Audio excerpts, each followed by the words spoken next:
O guardião dos trilhos. Você já sentiu que alguém estava observando você? Que mãos invisíveis o salvaram quando tudo parecia perdido?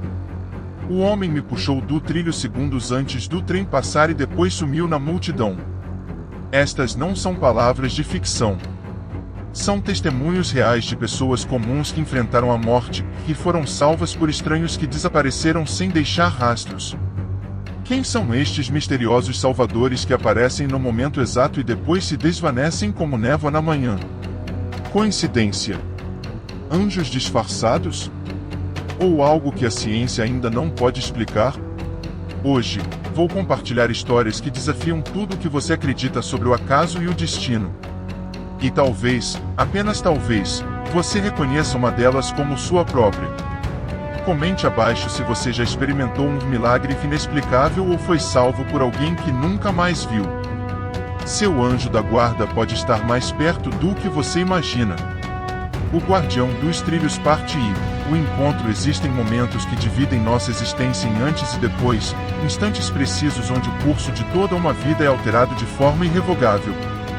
Para mim, esse momento aconteceu numa terça-feira cinzenta na Estação da Luz, em São Paulo, quando a morte passou tão perto que pude sentir seu hálito frio em minha nuca, que teria me levado, não fosse por mãos desconhecidas que me arrancaram de sua presença. Sempre fui um homem de ciências exatas. Aos 42 anos, minha carreira como engenheiro civil havia me proporcionado estabilidade financeira e um certo reconhecimento profissional, mas esvaziara gradualmente minha capacidade de enxergar além do concreto e do calculável. Os números nunca mentem, costumava dizer aos meus estagiários. A gravidade é inegociável. Os materiais têm resistência previsível. Tudo pode ser medido, tudo pode ser previsto, dado o conhecimento adequado das variáveis envolvidas. São Paulo reforçava essa visão mecanicista do mundo. A cidade pulsava com a precisão de um relógio suíço, milhões de engrenagens humanas movendo-se em sincronia impessoal.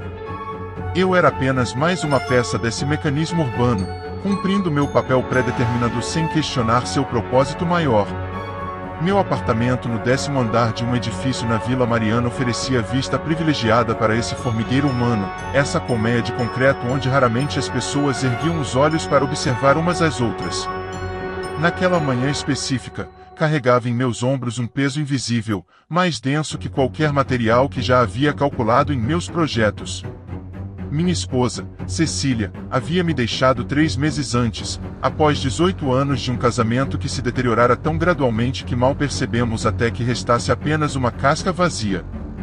Não houve brigas dramáticas, acusações inflamadas ou traições dolorosas, apenas o silêncio progressivo de duas pessoas que, em algum momento do caminho, esqueceram como se comunicar. Nossa separação foi tão metódica e organizada quanto nossas vidas haviam sido. Dividimos bens, assinamos papéis, e nos despedimos com a formalidade de colegas de trabalho encerrando uma reunião. A civilidade do processo talvez tenha sido a parte mais dolorosa. A chuva fina que caía naquela manhã parecia determinada a deprimir ainda mais meu estado de espírito enquanto eu aguardava o trem na plataforma lotada. Consultei meu relógio de pulso, um Omega antigo que herdara de meu pai, a única peça verdadeiramente pessoal que carregava comigo diariamente. 7h42. O trem para o centro estava atrasado, como frequentemente acontecia quando chovia. Observei as gotas se acumularem na cobertura de vidro da estação, formando pequenos riachos que convergiam e divergiam, seguindo o caminho de menor resistência, como pessoas, pensei amargamente. Como eu. Foi então que notei algo incomum na multidão à minha frente. Um homem parado próximo à borda da plataforma que, diferentemente de todos ao seu redor, não consultava o celular nem demonstrava impaciência pelo atraso. Usava um sobretudo cinza levemente antiquado e permanecia perfeitamente imóvel, como se fosse uma ilha de calmaria em meio ao oceano de ansiedade metropolitana. O que mais me intrigou, contudo, foi a maneira como ele me observava, diretamente, intensamente, sem o constrangimento habitual que faz as pessoas desviarem o olhar quando seus olhares se cruzam com estranhos. Desviei o olhar, desconfortável com aquela atenção não solicitada, e tentei focar novamente no fluxo da chuva sobre o vidro. Quando olhei novamente em sua direção, ele continuava me fitando, agora com um leve sorriso nos lábios. Um sorriso que parecia conter conhecimento, como se ele soubesse algo sobre mim que nem eu mesmo sabia. Uma sensação estranha percorreu minha espinha, algo que não conseguia nomear ou classificar em minhas categorias habituais de experiência. O anúncio sonoro da chegada do trem interrompeu aquele momento desconcertante. A multidão se moveu como um único organismo, avançando alguns centímetros em direção à borda da plataforma. Perdi o homem de vista momentaneamente. Quando os freios do trem começaram a guinchar, senti uma súbita tontura, algo que vinha acontecendo com frequência nas últimas semanas, provavelmente resultado da combinação de noites mal dormidas, alimentação irregular e o estresse silencioso do luto por um casamento que não existia mais. O mundo girou por um instante. Senti meu equilíbrio falhar, meu corpo inclinar-se para a frente, ultrapassando perigosamente a linha amarela de segurança. Vi os trilhos abaixo, o trem se aproximando, ouvi gritos abafados ao longe. Uma clareza surreal tomou conta de mim, estou caindo, pensei com a frieza analítica que sempre caracterizou minha abordagem profissional. A força da gravidade, aproximadamente 9,8 metros por segundo ao quadrado, está puxando meu corpo para baixo. O trem se move a aproximadamente 30 km por hora ao entrar na estação. A colisão é inevitável. Fechei os olhos. O impacto que senti não veio de frente, mas de trás. Mãos fortes agarraram meus ombros, puxando-me para trás com uma força surpreendente. Meu corpo, antes rendido à gravidade, foi arrancado de sua trajetória no exato momento em que o trem passava, o deslocamento de ar agitando violentamente meu cabelo e roupas. Caí para trás, sobre meu salvador, sentindo o chão da plataforma sob minhas costas, sólido, seguro, real. Quando consegui recuperar o fôlego e virar-me para agradecer, encontrei apenas o vazio. A multidão se movia agora em direção às portas abertas do trem, absorvida pela rotina diária que não podia ser interrompida nem mesmo por um quase acidente fatal. Procurei freneticamente com os olhos, tentando localizar o homem do sobretudo cinza, pois tinha certeza absoluta de que fora ele quem me salvara. Era como se tivesse se dissolvido no ar, evaporado como a neblina sob o sol da manhã. O homem me puxou do trilho segundos antes do trem passar e depois sumiu na multidão, sem deixar rastros, sem permitir que minha gratidão encontrasse um destinatário. Permaneci sentado na plataforma, ignorando os olhares curiosos e as perguntas ocasionais sobre meu bem-estar. Uma funcionária da estação aproximou-se, oferecendo água e perguntando se precisava de assistência médica. Recusei automaticamente, minha mente ainda tentando processar o que acabará de acontecer. Não era apenas o choque do quase acidente que me perturbava, mas a estranha sensação de familiaridade que havia sentido ao ver aquele homem, como se nos conhecêssemos de algum outro lugar, algum outro tempo. Perdi o trem, obviamente, e todos os compromissos daquela manhã. Liguei para o escritório alegando um mal-estar súbito, o que não estava longe da verdade, e caminhei lentamente para fora da estação, sentindo-me estranhamente desorientado, como se tivesse retornado de uma viagem a um país distante onde as regras da realidade eram ligeiramente diferentes. As ruas de São Paulo receberam-me com sua indiferença habitual. A chuva havia cessado, deixando o ar pesado com aquela umidade característica que parece amplificar o cheiro do asfalto molhado e dos escapamentos. Caminhei sem destino definido, meus pensamentos girando em torno da figura misteriosa que desaparecera antes que pudesse agradecê-la. Por que aquele homem estava me observando antes do incidente? Como conseguiu reagir tão rapidamente? E por que desapareceu em seguida, como se quisesse evitar qualquer reconhecimento por seu ato heróico? Foi então que percebi algo estranho. Meu relógio havia parado exatamente no momento do incidente, às 7h47. O vidro estava intacto, a pulseira segura, nada que pudesse explicar seu funcionamento interrompido justo naquele instante crítico. Um arrepio percorreu minha espinha ao considerar as implicações daquela coincidência. Ou seria mais que uma coincidência?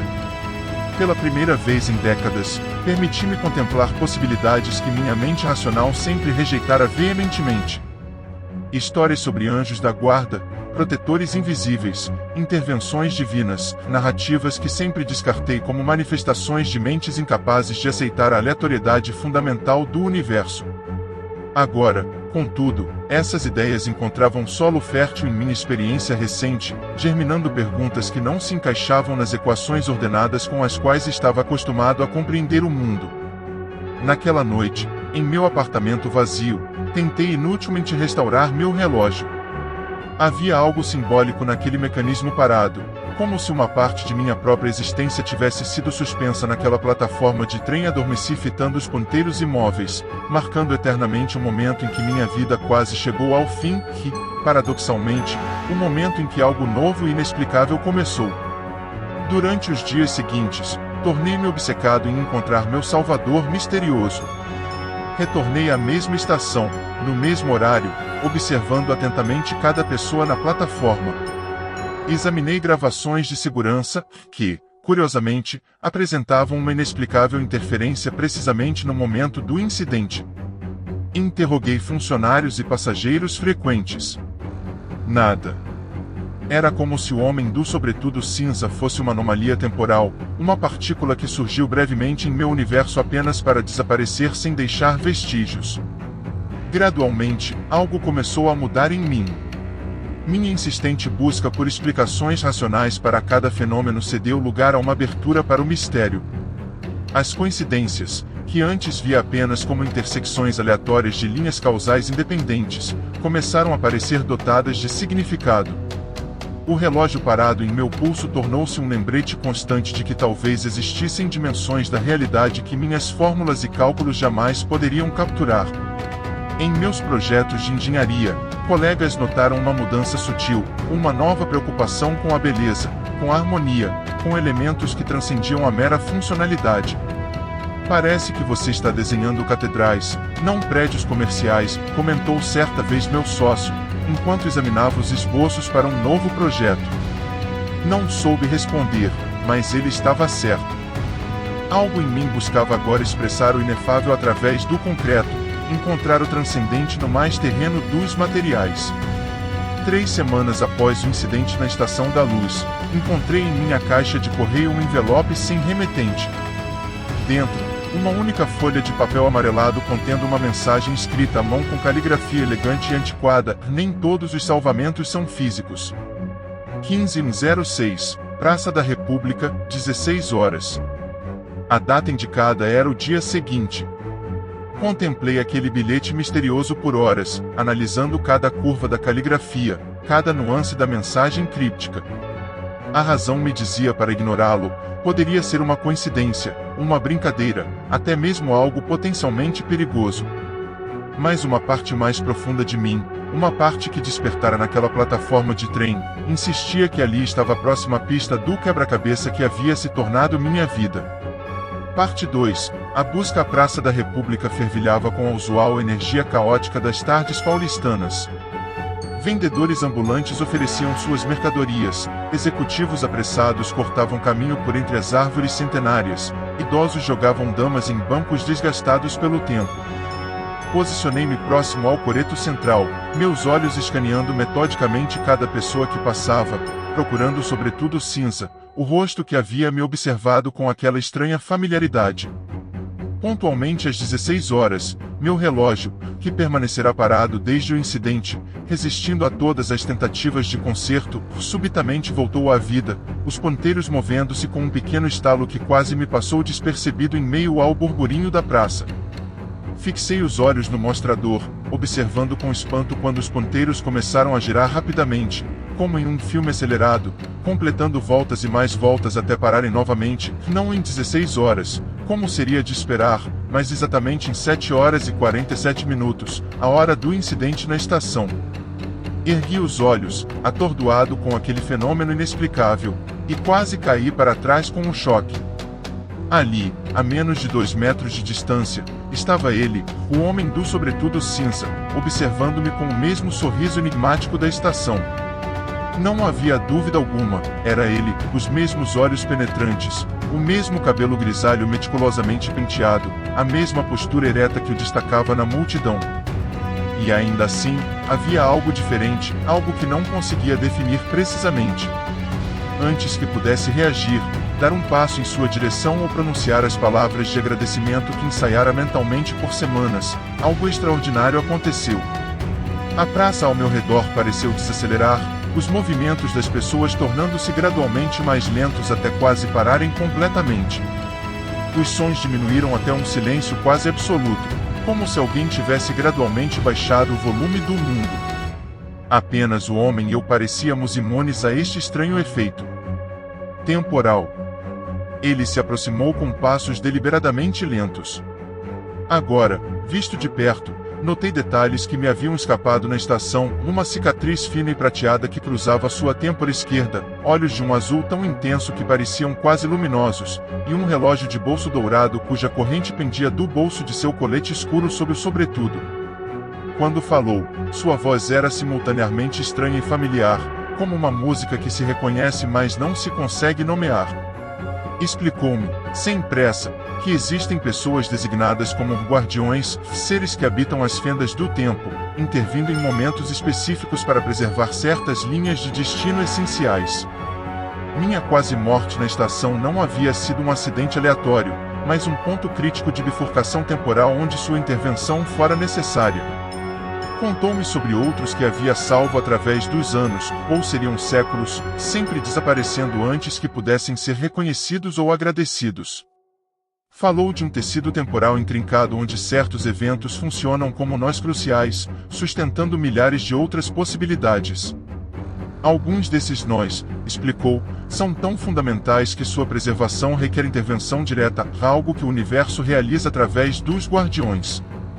Enquanto falava, notei algo perturbador, à medida que gesticulava, seu sobretudo ocasionalmente se abria o suficiente para revelar que, sob ele, usava roupas idênticas às minhas naquele dia. O mesmo padrão de gravata, o mesmo tom de camisa, até mesmo o mesmo pequeno alfinete da empresa de engenharia onde eu trabalhava. Uma coincidência impossível. Ou algo muito mais complexo. Então, com um gesto fluido, retirou o relógio dourado do bolso e o abriu. Dentro, em vez do mecanismo que eu esperava ver, havia o que parecia um pequeno universo em miniatura, estrelas, nebulosas e galáxias girando lentamente em um espaço impossível.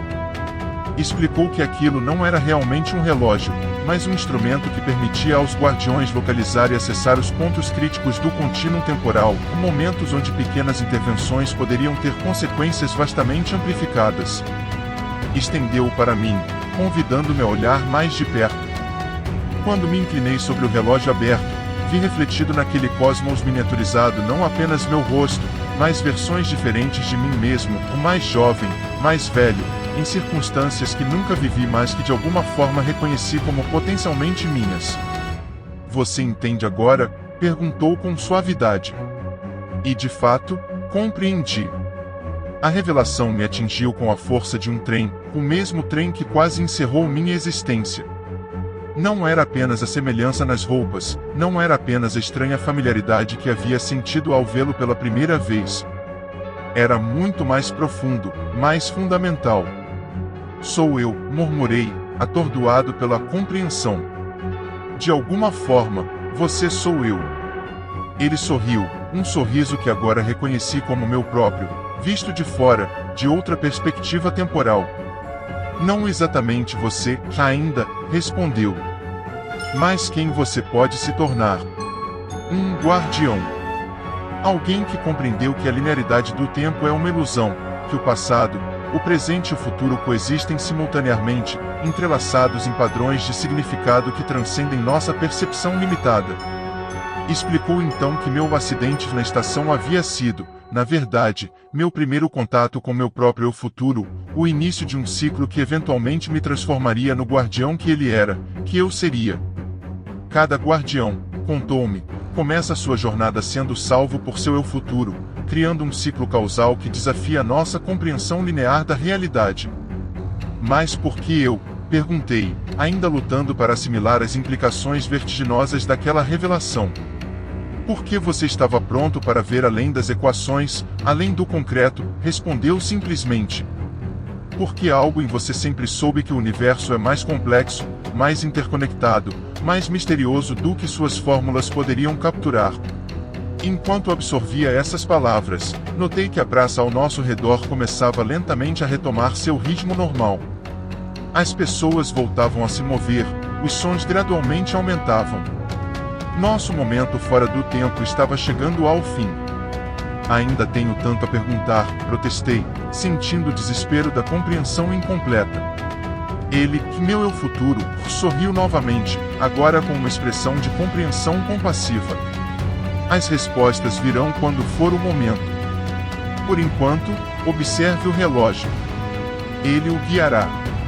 Olhei para meu pulso, para o Omega Querdara de meu pai, agora funcionando novamente, embora permanecesse marcando 7 horas e 47 minutos. Quando ergui os olhos, ele havia desaparecido. A praça pulsava com sua atividade normal, como se nada extraordinário tivesse ocorrido. Como se o próprio tecido da realidade não tivesse sido momentaneamente suspenso e reconfigurado diante de meus olhos. Voltei para casa naquela tarde com a mente fervilhando de possibilidades, teorias e questões. Se aquele homem era realmente meu eu futuro, transformado de alguma forma em um guardião das linhas temporais, isso significava que meu destino já estava de certa forma determinado? Ou seria possível alterar o curso, recusar esse chamado estranho e perturbador? E se o aceitasse, o que isso significaria para minha existência atual, para minhas relações, para minha compreensão da própria realidade? As semanas seguintes trouxeram outras manifestações inexplicáveis. Meu relógio começou a comportar-se de maneira errática, às vezes avançando normalmente, outras vezes parando em horários específicos que, gradualmente, percebi corresponderem a momentos críticos em minha própria linha de vida, 3 horas e 15 minutos, a hora exata de meu nascimento, 14 horas e 22 minutos, o momento em que conheci Cecília em uma palestra sobre arquitetura sustentável, 23 horas e 47 minutos, o instante preciso em que ela me disse que estava me deixando. Em meu apartamento, objetos mudavam sutilmente de posição quando eu não estava olhando. Livros que nunca havia comprado apareciam em minhas estantes, tratados esotéricos sobre a natureza do tempo, biografias de pessoas que nunca ouvirá falar mas que, ao ler, descobria terem realizado intervenções cruciais em momentos históricos decisivos. Comecei a experimentar déjà vu com frequência perturbadora, como se estivesse simultaneamente vivendo e relembrando cada momento. E então, os sonhos começaram. Vívidos, detalhados, consistentes, mais como memórias do que sonhos convencionais.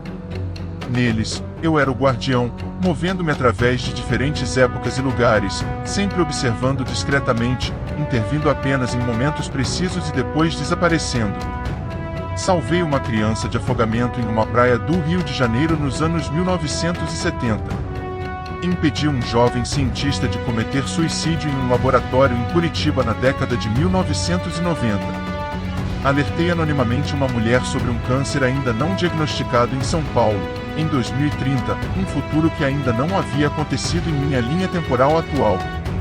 O mais perturbador de todos esses sonhos, contudo, envolvia Cecília. Nele, eu a observava de longe em um café no centro de São Paulo, alguns anos no futuro. Ela estava grávida, adiante, conversando animadamente com um homem que não conseguia ver claramente. Apenas quando me aproximei mais, percebi com um choque, o homem era eu, mas não o eu atual, uma versão ligeiramente diferente, mais jovem que meu eu guardião, mais velha que meu eu presente. Uma versão de mim mesmo que, de alguma forma, havia reconciliado com Cecília, construído uma vida que minha atual linha temporal havia perdido. Acordei desse sonho particular com o rosto molhado de lágrimas e uma compreensão devastadora, se aquela visão representava uma possibilidade real, uma linha temporal alternativa onde Cecília e eu encontrávamos o caminho de volta um para o outro, significava que minha atual realidade, minha solidão, meu vazio existencial, não era inevitável. Era apenas uma das infinitas possibilidades, talvez nem mesmo a mais provável. Essa revelação transformou minha busca pelo guardião, por meu futuro eu, em algo ainda mais urgente e pessoal. Não era mais apenas uma questão de compreender o mistério dos guardiões e das intervenções temporais. Tornará-se uma busca por redenção, por uma segunda chance, por uma vida diferente da que eu havia construído com minhas escolhas limitadas e mecanicistas. Passei a frequentar todos os lugares onde Cecília poderia estar. Seu escritório de arquitetura no Itaim Bibi. O café japonês na Liberdade que ela adorava. A livraria na Vila Madalena onde passávamos horas aos domingos, antes que o silêncio se instalasse entre nós. Sempre discretamente, sempre à distância, esperando, embora não soubesse exatamente o que. Um sinal? Uma oportunidade? Uma intervenção do guardião que me mostraria como recuperar o que havia perdido? Foi durante uma dessas vigílias silenciosas, sentado em um banco no Parque Ibirapuera observando de longe Cecília alimentar os patos, um hábito que eu sabia que ela mantinha às quintas-feiras após o trabalho, que notei algo estranho. Um homem sentado a várias dezenas de metros dela, observando-a com a mesma intensidade discreta que eu. Não usava o sobretudo cinza, estava calor demais para isso, mas reconheci imediatamente sua postura, a inclinação de sua cabeça. Era ele.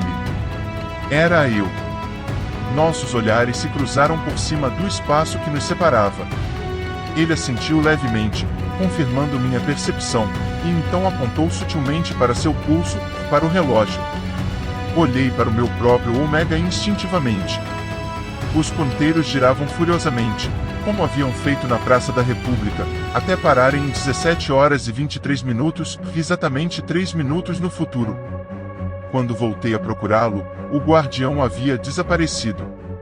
Voltei minha atenção para Cecília, ainda absorta em sua tarefa de alimentar os patos, e então compreendi. 17 horas e 23 minutos, algo importante aconteceria naquele momento específico. Este era o sinal que esperava, talvez a intervenção que buscava. Os 3 minutos de espera pareceram se estender por uma eternidade.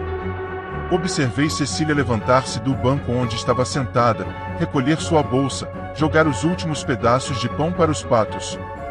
Ela começou a caminhar, seguindo a trilha que contornava o lago. Consultei meu relógio, 17 horas e 22 minutos. Faltava apenas 1 minuto para o momento indicado pelo guardião. Cecília continuou caminhando, aproximando-se de uma curva na trilha onde grandes árvores bloqueavam parcialmente a visão. 17 horas e 23 minutos, exatamente quando ela desapareceu por trás das árvores, ouvi um grito abafado, seguido do som de algo pesado caindo na água. Não pensei. Corri como nunca havia corrido antes, meu coração martelando contra meu peito com a força do pavor e da antecipação. Contornei as árvores e vi, Cecília havia caído no lago. Um galho quebrado na trilha, provavelmente a causa de sua queda. Ela debatia-se na água, aparentemente incapaz de nadar, algo que eu sempre soubera mas que, em nossa crescente distância, havia esquecido a importância. Sem hesitar, mergulhei no lago, nadando rapidamente até ela. Seus olhos se arregalaram ao me reconhecer, uma mistura de surpresa e alívio atravessando seu rosto enquanto eu a segurava firmemente, conduzindo-a para a margem. Não falamos nada durante o resgate, nem enquanto nos arrastávamos, encharcados e ofegantes, para a grama da margem. Quando finalmente recuperamos o fôlego, Cecília me encarou com uma expressão que não consegui decifrar completamente, confusão, gratidão, talvez algo mais profundo. "O que você está fazendo aqui?", perguntou finalmente, sua voz trêmula não apenas pelo choque da quase afogamento, mas pela coincidência inexplicável da minha presença. Como responder? Como explicar que havia sido guiado até ali por uma versão futura de mim mesmo, um guardião das linhas temporais que intervém em momentos cruciais? Como dizer que talvez este fosse um daqueles nós essenciais no tecido do tempo, um momento de bifurcação onde diferentes futuros se tornavam possíveis? "Eu tenho vindo aqui às quintas-feiras", respondi, optando por uma meia-verdade. "Para pensar. Para tentar entender onde erramos." Seus olhos se suavizaram. "Você também?" Aquela simples pergunta continha universos de significado. Também. Ela também vinha ao parque buscando respostas, buscando compreensão sobre o que havíamos perdido e por quê. Talvez, como eu, buscando um caminho de volta. Foi o início de uma reconexão lenta, cautelosa, diferente de tudo que havíamos vivido antes. Não uma retomada de onde havíamos parado, mas algo inteiramente novo, construído sobre as ruínas do que fora nosso casamento. Começamos a nos encontrar semanalmente, primeiro no mesmo parque, depois em cafés, restaurantes e, eventualmente, em nossas respectivas casas. Conversamos como nunca havíamos conversado antes, sobre medos, sonhos, arrependimentos, esperanças. Contei a ela sobre o incidente na estação, sobre o estranho Salvador que desaparecera na multidão. Não mencionei, contudo, sua verdadeira identidade ou as implicações temporais que havia descoberto posteriormente. Algumas verdades eram pesadas demais para compartilhar, pelo menos naquele momento de frágil reconstrução. 3 meses após o incidente no parque, Cecília e eu estávamos sentados na varanda de seu apartamento em Perdizes, observando o pôr do sol pintar o céu paulistano com tons improváveis de laranja e rosa, cores que pareciam furar temporariamente a camada perpétua de poluição que cobria a cidade. Havia uma nova intimidade entre nós, um conforto que transcendia o físico, embora este também tivesse retornado gradualmente à nossa relação renascida. Tenho algo para te contar, disse ela, sua voz suave mas firme, seus olhos fixos no horizonte em vez de em mim. Meu coração acelerou, antecipando suas próximas palavras antes mesmo que ela as pronunciasse. O sonho, a visão de Cecília grávida, radiante, ao lado de uma versão diferente de mim mesmo. Estaria prestes a se concretizar? Estou grávida. Confirmou ela, finalmente voltando seus olhos para os meus, procurando minha reação. A alegria que me inundou foi quase dolorosa em sua intensidade, não apenas pelo anúncio em si, mas pela confirmação de que aquilo que vira não fora apenas um sonho, mas um vislumbre de uma possibilidade real que agora se materializava em minha linha temporal atual. Abracei-a, sentindo lágrimas quentes escorrerem por meu rosto enquanto murmurava palavras de amor e gratidão que pareciam inadequadas para expressar a profundidade do que sentia. Quando nos separamos do abraço, notei algo por cima do ombro de Cecília, na rua abaixo. Uma figura familiar observando-nos da calçada oposta. O guardião, meu eu futuro, usando novamente o sobretudo cinza, apesar do calor persistente daquele fim de tarde. Nossos olhares se cruzaram e ele sorriu, aquele mesmo sorriso enigmático que agora reconhecia como carregado não de mistério, mas de conhecimento. Conhecimento do que havia sido, do que seria, do ciclo infinito de intervenções e salvamentos que mantinha o tecido do tempo íntegro. Ele ergueu o relógio de bolso dourado em uma espécie de saudação, depois o abriu brevemente, permitindo que um brilho impossível escapasse de seu interior, uma luz que não parecia pertencer à nossa dimensão habitual, um fragmento de eternidade capturado em um artefato mortal. Então, com um último aceno, virou-se e caminhou tranquilamente pela rua, desaparecendo gradualmente na distância, como se sua própria substância se diluísse na realidade circundante. Voltei minha atenção para Cecília, para a nova vida que crescia dentro dela, dentro deste novo futuro que se abria para nós. Toquei instintivamente meu relógio, que agora marcava a hora correta, funcionando perfeitamente desde o incidente no parque. O ciclo havia se completado, ou talvez apenas começado, dependendo da perspectiva temporal que se adotasse. Naquela noite, enquanto Cecília dormia pacificamente ao meu lado, tive o sonho mais vívido de todos, não como observador desta vez, mas como participante ativo. Eu era o guardião, movendo-me através de épocas e lugares, orientado pelo relógio dourado que agora reconhecia como uma bússola temporal. Observei meu próprio nascimento, testemunhei de longe os momentos cruciais de minha infância e juventude. Vi o exato instante em que conheci Cecília, o imperceptível momento de hesitação antes que eu reunisse coragem para abordá-la após a palestra. E então, mais perturbador de todos, observei uma linha temporal alternativa, uma onde não havia guardião para me puxar dos trilhos na Estação da Luz. Vi meu corpo destruído sob as rodas do trem, vi o horror nos rostos dos passageiros, o caos momentâneo antes que a indiferente rotina urbana se restabelecesse. Vi Cecília recebendo a notícia, chorando sozinha em seu apartamento, eventualmente seguindo com sua vida, mas carregando para sempre o peso das palavras não ditas, das reconciliações que nunca tiveram chance de acontecer. E vi a criança, nosso filho, que jamais existiria naquela linha temporal específica. Compreendi então, com uma clareza que transcendia a compreensão intelectual, alcançando um nível quase celular de certeza, meu destino era realmente tornar-me o guardião que havia me salvado. Não por alguma predestinação mística, mas por escolha, por um ato de amor que se estendia não apenas a Cecília e nosso filho por nascer, mas a todas as possibilidades que se ramificavam a partir deste nó essencial no tecido do tempo. Quando acordei, o sol da manhã filtrava-se pelas cortinas, iluminando o rosto sereno de Cecília adormecida. Levantei-me silenciosamente e caminhei até a janela, observando São Paulo despertar lentamente, a mesma cidade de sempre, e ainda assim, completamente transformada pela nova perspectiva com que agora a observava. Não mais como um mecanismo impessoal de concreto e aço, mas como um organismo vivo, pulsante, tecido de incontáveis histórias individuais, cada uma delas um fio essencial na tapeçaria do tempo. Meu relógio marcava 7h47. Sorri, compreendendo finalmente o significado completo daquele momento específico. Não era apenas a hora em que quase morri e fui salvo. Era o momento exato em que me foi oferecida uma escolha, não entre vida e morte, mas entre diferentes formas de viver, diferentes formas de compreender meu lugar no universo. Algum dia, eu sabia, vestiria um sobretudo cinza e retornaria àquela plataforma na Estação da Luz. Puxaria meu eu mais jovem 2 trilhos segundos antes do trem passar, e depois sumiria na multidão, iniciando o ciclo novamente. Não como uma obrigação imposta por alguma força cósmica, mas como um ato de amor e gratidão, pela segunda chance, pelo novo futuro, pela compreensão de que talvez, afinal, existam anjos da guarda neste mundo. Eles simplesmente não são o que sempre imaginamos.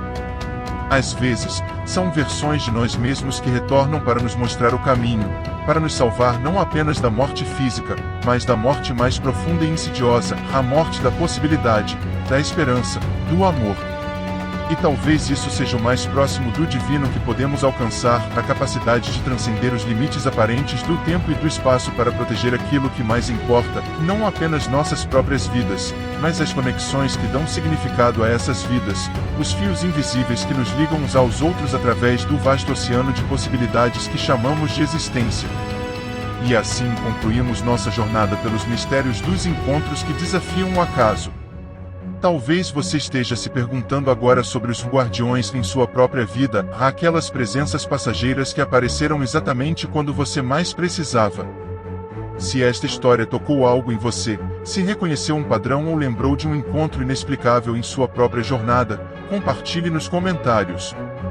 Suas experiências não são apenas histórias, são peças de um quebra-cabeça maior que estamos montando juntos.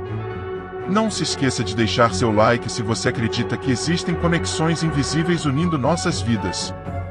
E se ainda não faz parte da nossa comunidade, aperte o botão de inscrição e ative o sininho, porque na próxima semana exploraremos histórias de pessoas que sonharam com eventos antes deles acontecerem. Agradeço a cada um que permaneceu até aqui.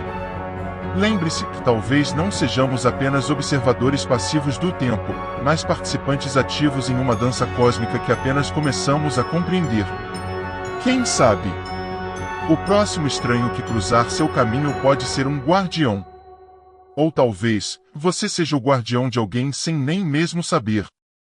Até o próximo encontro, exatamente quando e onde devemos nos encontrar.